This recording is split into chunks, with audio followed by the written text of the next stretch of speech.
Please, take a seat. Thank you.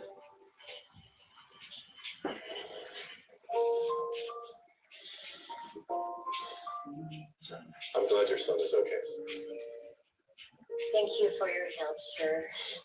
Sarah, I'm not your boss. Scott and I hope you enjoy the food. Looks good, sir. I mean, Scott, marunong po pala kayo magluto. You know, I only cook for people I care about, and thanks to you.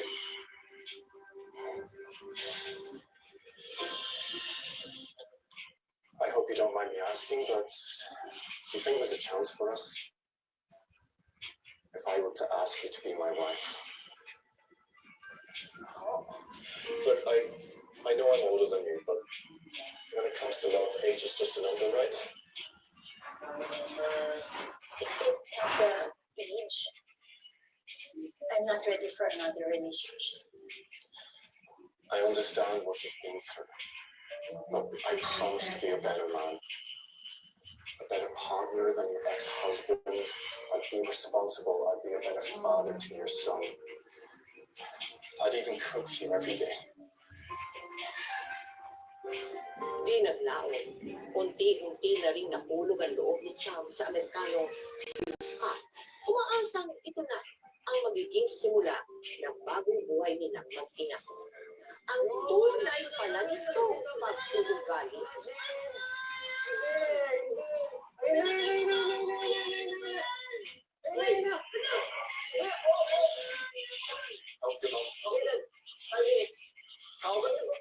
Help your mom.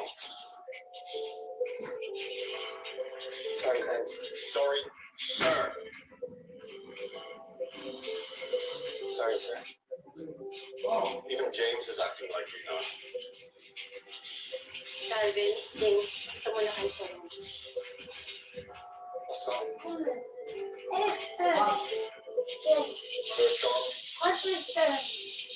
Wag. Sabi, Kobe, Don.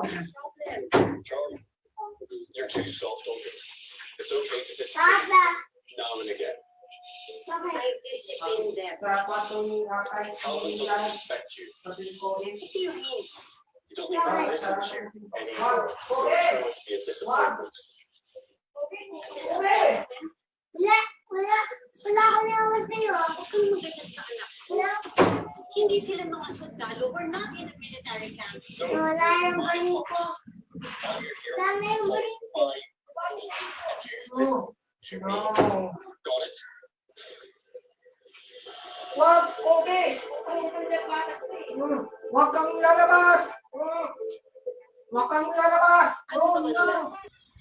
Hello guys, mga ka-MPK, mag-subscribe na sa 3rd anniversary ng Magpakailanman Entertainment.